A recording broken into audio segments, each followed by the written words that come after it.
허리띠를 졸라매도 벅찬 고물가 시대, 여러분 주머니 사정에 꼭 맞는 맞춤형 재테크 솔루션 처방해 드립니다. 짠테크 SOS 돈 되는 라디오, 한국경제교육원 서형노 원장님과 함께하겠습니다. 안녕하십니까? 안녕하세요. 오늘은 어떤 얘기를 준비해 오셨을까요? 지난주 그리고 이 코너에서 자주 ISA 통장에 대해서 얘기를 했었는데요. 네. 이 ISA 통장이 무엇인지, 어떻게 활용하는 게 가장 유리할지 등등 ISA 통장에 대한 이야기만 집중적으로 해보려고 합니다. 예. 혹시 아나운서님은 ISA 통장 있으신가요? 하도 주변에서 이거 만들어야 된다고 해서 만들어 놓고는 있는데 정확한 이렇게 활용법을 아직 잘 모르겠거든요. 이 시간에 제대로 배워보겠습니다. 예. 개인종합자산관리 계좌인 ISA는 맞는 통장으로 불리면서 가입자 수가 크게 늘어난 상품인데요. 네. 국민자산 정식과 노후 관리를 위해 2016년도에 도입된 절세 계좌입니다. 예. 최소 3년 동안의 유지 조건에 한도는 매년 2천만 원으로 총 5년간 최대 1억 원까지 입금이 가능합니다. 네. 참고로 의무 가입 기간은 3년이고요. 계약 기간 연장도 가능하고요. 비과세 혜택을 꽉 채우기 위해서 3년 납입 후 해지하고 재가입하는 경우도 있는데요. 네. 그러니까 해지 및 만기 후 재가입도 가능한 상품인 거죠. 네. 비과세 혜택은 일반형 200만 원, 서민형은 400만 원인데요. 이 비과세 한도를 초과하더라도 9.9% 저율 분리과세 혜택을 받을 수 있습니다.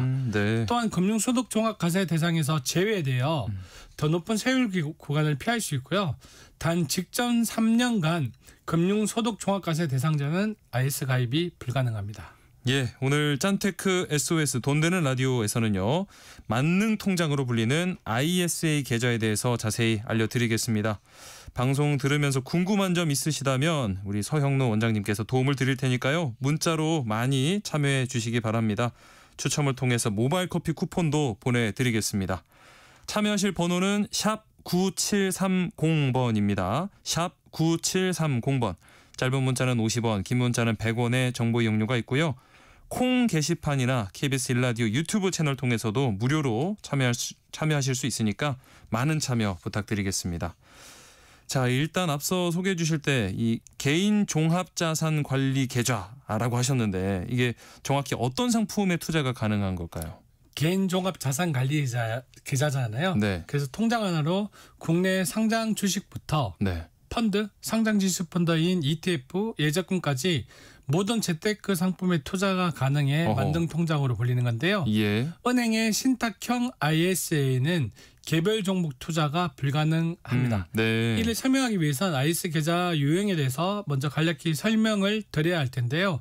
가입자 투자 성향에 따라서 중개형, 신탁형, 일임형 중 하나를 선택할 수 있습니다. 예. 신탁형은 가입자가 직접 예적금, 펀드, ETF 등의 투자 상품을 선택할 수 있고요. 예. 일임형은 정권사 투자 전문가의 포트폴리오에 일임 운영됩니다. 네. 중개형은 고객이 직접 투자 상품을 선택한다는 점에서 신탁형과 동일하지만 국내 상장 주식에도 투자가 가능합니다. 아. 그래서 현재 은행에선 신탁형과 일임형 두 가지를 취급하고 있고, 예. 주식에 직접 투자가 가능한 중개형 ISA는 정권사에서만 판매하는데요. 아, 네. 기존 신탁형이나 은행에서 개설하는 일임형 IS와 달리 채권 및 주식에 직접적인 투자가 가능합니다. 중개형의 경우에요. 네, 맞습니다. 그리고 이 ISA 계좌는 정권사, 은행사 중 본인의 성향에 따라 선택해서 만들 수 있지만 전 금융권에서 단 하나만 가입할 수 있습니다.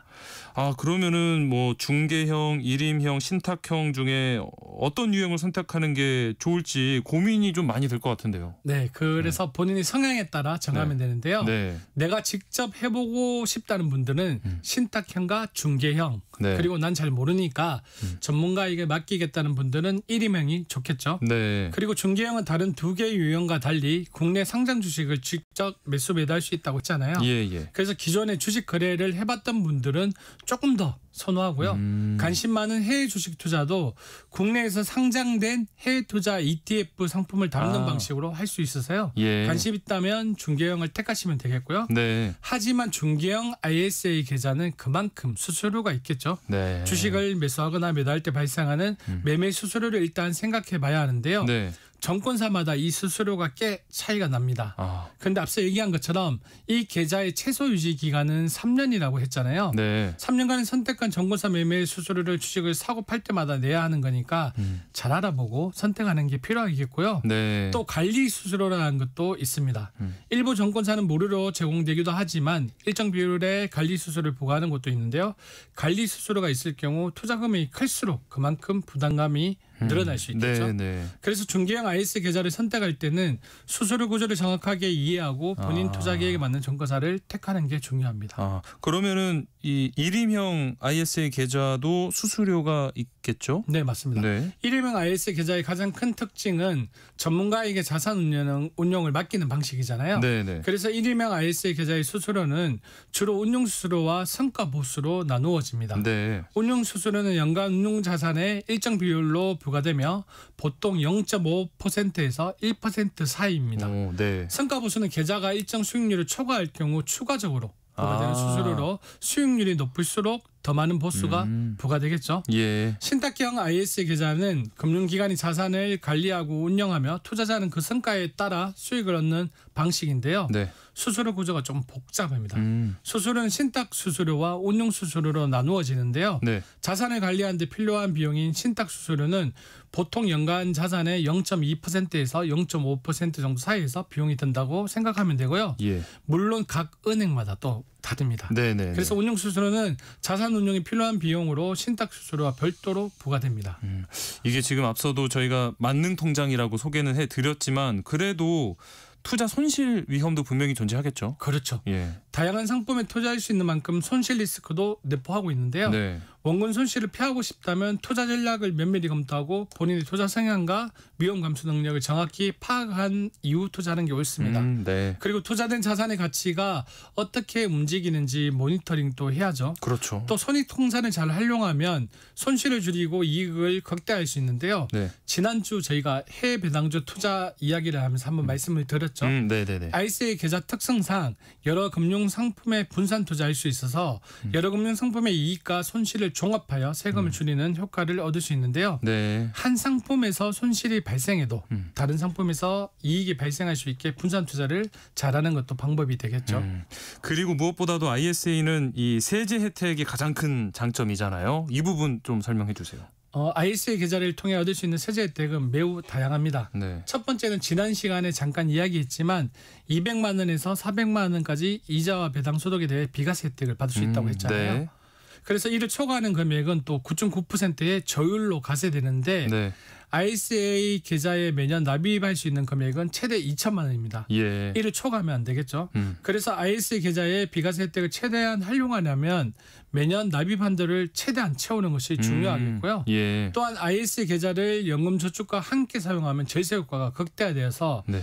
이자 소득과 배당 소득 모두에 대해 세제 공제 혜택을 누릴 수 있습니다. 또한 정말 중요한 장점 중에 하나인데 네. ISA 계좌에서 발생한 손실은 다음에 이익과 상계할 수 있습니다. 그럼 세금 부담이 확 줄어들 수 있겠죠. 네. 또 IS에서 발생하는 분리과세 혜택을 통해 일정한 소득을 세금에서 제외할 수 있는데요. 이는 건강보험료 등의 인상을 막을 수도 있겠죠. 그러면 이 금융소득이 많으면 건강보험료 부담이 혹시 커지지는 않나요? 일반적으로 건강보험료는 종합소득을 기준으로 산정됩니다. 네. 그러나 IS에서 발생하는 분리과세 소득은 이 종합소득에 포함되지 않아 건강보험료 산정 시 제외되고 예. 건강보험료 부담을 낮출 수 있는 장점이 아주 큽니다. 네. 그래서 직장가입자의 경우 1에서 번 근로소득 외에 다른 소득들이 1년에 2천만 원을 넘지 않아야 건보료가 더 오르지 않고요. 네. 지역가입자의 경우 금융소득이 1년에 1천만 원을 넘지 않아야 건보료가 더 오르지 않습니다. 아하. 그래서 1년 동안의 금융소득이 일정 수준을 넘지 않도록 조절하는 게 기본인데요. 네네. ISA와 같은 비과세 금융상품은 건보료에 영향이 없다고 했잖아요. 제가. 네. 그래서 ISA 계좌에서 금융소득 그러니까 배당이나 이자가 건보료 인상 기준이 되는 2천만 원, 1천만 원을 넘겨도 네. 비과세 부분을 빼고 계산을 해도 네. 건보료 영향이 전혀 없습니다. 어허. 이는 특히 금융소득이 많은 고액자산가에게 유리한데요. 예. 그럼 부자들만 배불리는 계좌가 아니냐 할 텐데요. 네네네. 직접 3년간 한 번이라도 금융소득 종합과세 대상자였다면 IS 계좌가 가입이 불가능합니다. 그렇죠, 그렇죠. 야, 이렇게 얘기를 듣고 나면 뭐 ISA 계좌를 진짜 만들지 않을 이유가 없어 보입니다. 맞습니다. 네, 하지만 3년 이상의 기간 동안 계좌를 유지해야 비과세 혜택이 적용됩니다. 네, 만약 중도에 해지할 경우 비과세 혜택이 취소되므로 주의가 필요하고요. 그리고 투자에 대한 막연한 두려움으로 망설이는 분들도 계실 텐데요. 네, 예금과 같은 비교적 안정적인 상품만으로도 구성이 가능하니까요. 일단 만드는 걸 추천드립니다. 일단 만들고, 네, 그런데 앞서 얘기한 것처럼 어떤 유형을 만들지 고민하실 텐데요. 보통 신탁형 계좌는 장기적으로 안정적인 수익을 추구하는 투자자에게 적합하다고 말할 수 있고요. 예, 관리 수수료는 나가지만 전문가 조언 또 받을 수 있습니다. 네, 반대로 직접 투자를 선호하는 분들은 앞서 얘기한 것처럼 수수료비 부담이 비교적 적은 중개형 ISA 계좌가 좀 더 좋고요. 예, 그래서 투자 경험도 없고 난 안정적인 걸 추구하는데 ISA 계좌가 좋다니 만들어 볼까라는 생각이 드는 분들은 네. 신탁형으로 알아보시는 걸 추천드립니다. 네. 마지막으로 혹시 또 덧붙이고 싶은 말씀 있으실까요? ISA 계좌는 만 19세 이상의 대한민국 국민만 개설할 수 있습니다. 단 근로소득자의 경우 15세 이상도 가능한데요. 네. 조건만 되면 만드는 걸 추천드리고요. 하나 유념할 건 일반 계좌에서는 매매 차익이 비과세지만 ISA 계좌에서는 매매 차익과 배당 모두 과세 대상이 되므로 배당이 적고 매매 차익이 클 것으로 예상되는 종목은 ISA 계좌 투자가 오히려 손해가 될 수 있습니다. 따라서 ISA 계좌에서의 자산 배분 전략으로는 국내 주식은 ISA 계좌에서 후순위로 고려해야 하고요. 네. 매매 차익이 큰 주식은 일반 계좌로 투자하고 네. ISA 계좌에서는 투자하지 않는 것이 좋습니다. 아하. 또한 ISA 계좌를 만들었다면 세금을 많이 부과하는 자산부터 우선적으로 배분하여 절세 효과를 극대화하는 것이 중요한데요. 네. 예를 들어서 ETF 상품으로 만약에 ISA 계좌를 채운다면 해외 주식형 ETF 그리고 고배당 ETF, 채권형 ETF 순으로 ISA 계좌를 채우는 것이 유리하고요. 네. 국내 주식은 매매 차익 비과세 혜택을 고려하여 신중하게 선택해야 합니다. 마지막으로 ISA 계좌가 가장 적합한 분들은 여러 상품을 담을 수 있는 특징으로 투자가 처음인 분들도 조심스럽게 시작할 수 있으니까요. 네. 적극 활용하시는 걸 추천드립니다. 네, 만능 통장으로 불리는 ISA에 대해서 자세히 살펴보고 있습니다. 관련해서 궁금한 점 있으신 분들 문자 보내주시면 서형로 원장님과 함께 상담해드리겠습니다. 자, 그러면은 문자 받는 동안 노래 한 곡 듣고 오겠습니다. 박지윤의 미스터리. 네, 박지윤의 미스터리 함께 듣고 왔습니다. 노래 나가는 동안 또 많은 분들 문자를 주셨는데요. 자, 6019님, ISA 계좌 개설은 회사 다니는 분만 드는 거 아닌가요?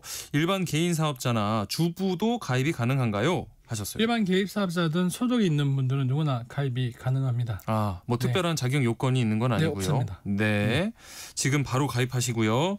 김미애님, 그러면 어떤 사람이 가입했을 때 가장 좋은 혜택을 받을 수 있을까요? 라고 물어보셨어요. 제가 강의 나가면 꼭 하는 말이 있는데요. 네. 그 청년 도약 계좌랑 네, 그다음에 주택 청약 통장 예. 그리고 ISA는 지금 바로 가입하라고 이야기를 드리거든요. 왜냐하면 ISA 계좌 같은 경우에는 기본적으로 절세 계좌잖아요. 네. 비과세 계좌고 그리고 분리과세 계좌이기 때문에 소득이 높은 사람도 가입하는데 유리하고요. 네. 그리고 소득이 낮은 사람도 비과세 혜택을 통해서 시드머니를 만드는 데 있어서 중요하기 때문에 어떤 사람이 가입했을 때 가장 좋은 혜택을 받을 수 있는가에 대한 질문은 오히려 역으로 제가 말씀을 드리면 누구나 제일 먼저 가입하는 게 우선이라고 말씀드리고 싶습니다. 모두가 가장 좋은 혜택을 받을 수 있는 계좌가 되겠습니다. 8290님, 3년 이상 유지해야 한다고 했는데 중간에 만약에 돈이 필요해서 해지를 하게 되면 어떤 불이익을 받게 되나요? 하셨어요. 좀 전에 말씀을 드렸는데요. 비과세 혜택이 사라지는데 네. 이 부분이 ISA 상품의 가장 큰 단점이거든요. 네.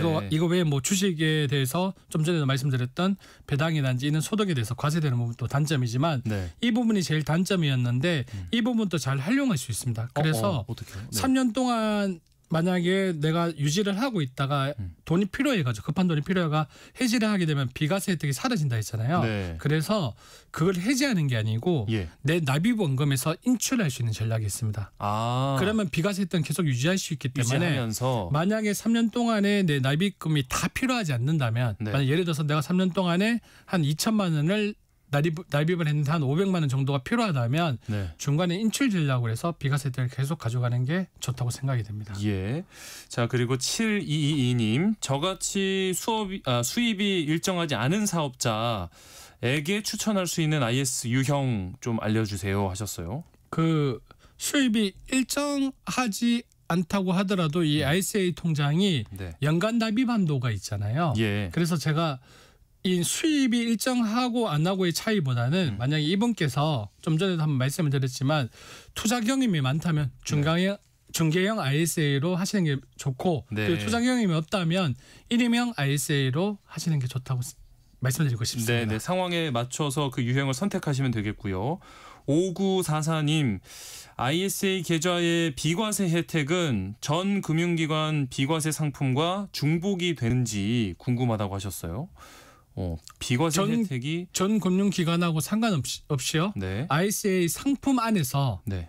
일반형은 200만 원, 서민형은 400만 원이고요. 올해 금액이 더 올라갈 수도 있다고 말씀드리고 싶습니다. 네, 그러니까 뭐 금융기관 뭐 비과세 상품이랑은 별개로 상관없습니다. 그냥 네, 따로 그냥 상관없습니다. IS 계좌는 그대로 네, 혜택을 맞습니다. 받을 수 있다라고 네. 생각을 하시면 되겠고 거듭 말씀드리지만 없으시다면 지금 바로 만들라는 말씀이시고요. 네, 짠테크 SOS 돈 되는 라디오 오늘은 여기까지 이야기 나누겠습니다. 지금까지 서형로 한국경제교육원 원장과 함께했습니다. 오늘 말씀 고맙습니다. 네, 고맙습니다.